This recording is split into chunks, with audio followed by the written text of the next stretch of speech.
The dream demon.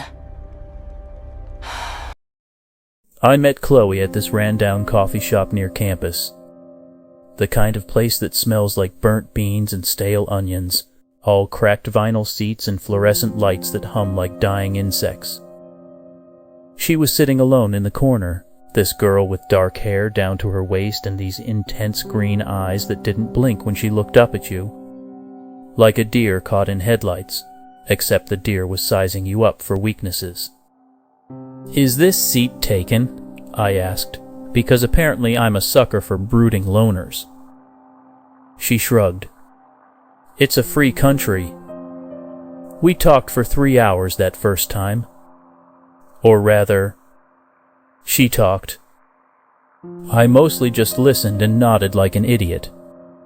She was studying psychology, wanted to work with trauma patients, had this whole backstory about growing up in foster care that made me want to give her my jacket even though it wasn't cold. Turns out we lived in the same building, different floors. A few days later, I saw her in the laundry room, folding a black dress that looked like something from a funeral.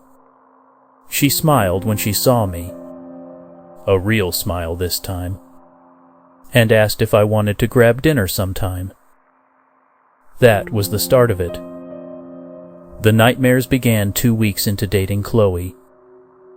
I'd be asleep in my bed and suddenly I'd be standing somewhere else, always dark, always cold, like a basement or an abandoned warehouse. And there would be things there, not people. Things with 2 long limbs and faces that kept shifting when you tried to look at them directly. They never spoke. They just watched. The worst part? I could feel Chloe in those dreams. Not see her, just this pressure on my chest, like she was sitting on me while the thing circled closer. And every time I'd wake up gasping, my phone would light up with a text from her. "Can't sleep, thinking about you. Always at 3:47 a.m. I mentioned it once, jokingly. "You're a night owl, huh?" She ran her fingers through my hair and kissed my forehead. "I just have bad dreams sometimes. You help me forget."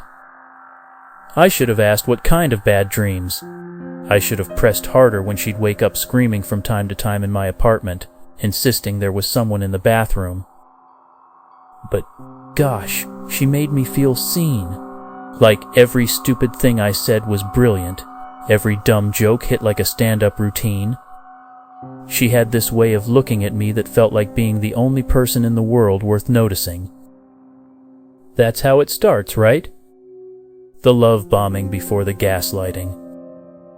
The first time I found one of her notes, I thought it was sweet. It was on my car windshield. Had a great time last night. Can't wait to do it again. I hadn't told her where I parked. But okay, weird coincidence. Then there was the sticky note stuck to my apartment door. "Don't forget we have plans at 8. Bring wine. Your favorite girl." We didn't have plans. I checked my calendar 3 times. The texts got weirder too. She'd send me pictures of my bedroom taken from different angles, always while I wasn't home. The first one made me laugh. "Miss you already," the caption read. By the 5th picture, I was calling her. "Chloe, where are you getting these?" Silence for a second, then that breathy laugh. "What pictures? Baby, what are you talking about?" I showed her my phone. She looked at it with genuine confusion. At least it looked genuine, and then her face changed, hardened. "Are you accusing me of something?" "Of course not. Where did this come from?" She started crying, actually crying. "You think I'm lying to you, after everything I've shared with you?" And I felt like heck because here was this vulnerable girl who'd told me about her abusive ex and the foster homes and all this trauma, and I was making it sound like she was some kind of stalker. I apologized. Of course I did. The sleep study happened in October. My roommate Derek noticed I looked like crap, dark circles under my eyes, constantly exhausted, and suggested I get tested for sleep apnea or narcolepsy or whatever. He's a nursing student, so he's all about the medical stuff. The clinic was this sterile white place that smelled like antiseptic and something I couldn't quite figure out. Anyways, they wired me up with electrodes and told me to try sleeping while cameras recorded everything. I barely made it an hour before I woke up screaming. Dr. Harris came in looking concerned but professional, the way doctors do when they're trying not to look terrified. "You had an episode," she said carefully, "a parasomnia event." "What does that mean?" "It means you were sleepwalking while experiencing what appeared to be a hallucination. You were standing at the window, talking to someone who wasn't there." I remembered it then, the dream. The basement again, but this time I could see her clearly, Chloe, wearing that black funeral dress, standing in front of me with those green eyes wide and hungry. "Come closer," she'd whispered. "It's time." But in the clinic room I was alone. The cameras showed it clear as day, me standing by the window, reaching out toward something no one else could see. Dr. Harris asked if everything was okay at home, if I was under stress. I told her about Chloe because what else was I gonna say? That demons were visiting me while my girlfriend watched? She made a note on her tablet. "Do you feel safe with this person?" The question hung in the air like smoke. Yeah, I mean... "Look," she interrupted, softer now. "I've seen this before. Obsessive relationships where one partner starts to invade the other's personal space, their sleep, their sense of reality. It's a form of control." "You're saying Chloe is doing this? Making me have nightmares?" "I'm saying you should be careful." She paused. "And I'm going to recommend you stay somewhere else tonight, just for observation." I told Chloe I was staying at Derek's place because my apartment was being fumigated. A lie, but she bought it easily. Too easily. "Miss you already," she texted. "This is so hard." The night I spent alone in that anonymous hotel room, I didn't dream about the basement. Instead, I dreamed about Chloe drowning in a bathtub filled with black water, reaching up toward me while those things with two long limbs stood around watching.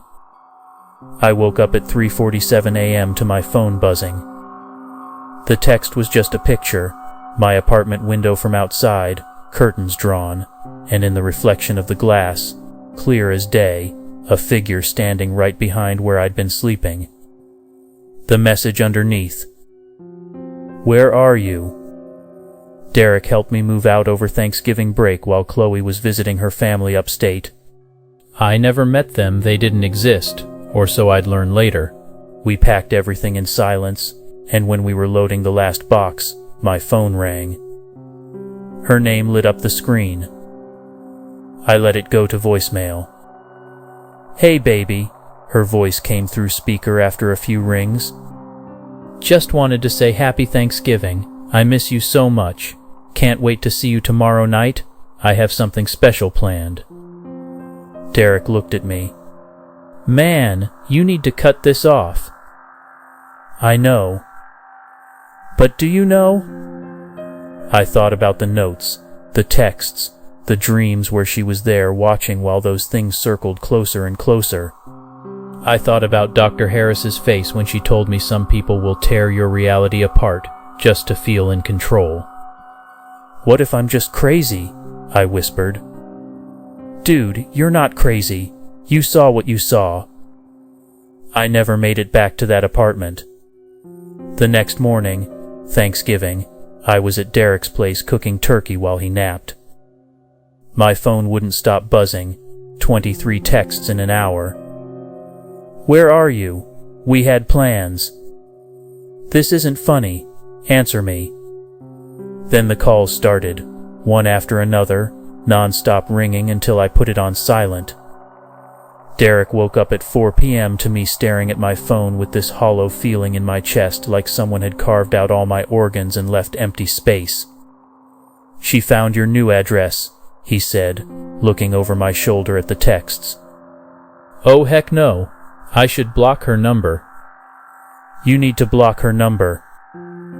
I did. It felt wrong, like I was betraying someone who needed me. But I hit that button and watched her name disappear from my contacts. The silence that followed was almost worse than the constant buzzing. It's been 3 months since then. I moved back home, got a new phone number, blocked all social media, changed my routines so completely that even Derek has trouble keeping up sometimes. I don't go to the old coffee shop anymore, don't take the same route to work, don't listen to the same music playlist because she knew every song. The nightmares stopped when I cut her off, completely. No basement, no things with too long limbs, nothing. But sometimes, just for a second, I'll see someone in a crowd with dark hair down to their waist and green eyes that don't blink, and my heart will stop. And last week, I found something tucked into my mailbox, a black dress, folded carefully like the one she was wearing in those early photos. No note, nothing else, just the dress. I haven't thrown it away yet because part of me, the broken part that still wants to understand, is waiting for an explanation. A note that says this was all some sick joke or a psychological experiment gone wrong or anything other than what it probably is. That she's still out there somewhere, watching me from windows I can't see through, waiting for the right moment to step back into my life like nothing happened. Dr. Harris says this is classic stalking behavior escalating into psychological torment. She wants me to testify if they ever catch her. Apparently there's a warrant out now for questioning regarding suspicious persons complaints from 3 other guys with similar stories. But I don't know if I can do that. If I can look at those green eyes again and remember how it felt when she made me believe I was the only person in the world worth noticing, even as she was slowly dismantling my sense of reality piece by piece. That's the thing about people like Chloe. They don't just hurt you. They make you complicit in your own destruction until you're not sure which parts of you are still real, and which ones were carefully constructed to make you need them more than air. And every night before I sleep, I check my window, check my locks, check my phone for messages from numbers I don't recognize. Because here's what I know, the demons in your dreams are easy to fight when you wake up. It's the ones who look human that really mess you up. Author's note. While this is a fictional story, it's inspired by real cases of obsessive relational intrusion and stalking, where perpetrators systematically invade victims' lives and psychologically manipulate them over extended periods. The tactic of gaslighting, making someone question their own sanity, is a common feature in such abuse patterns.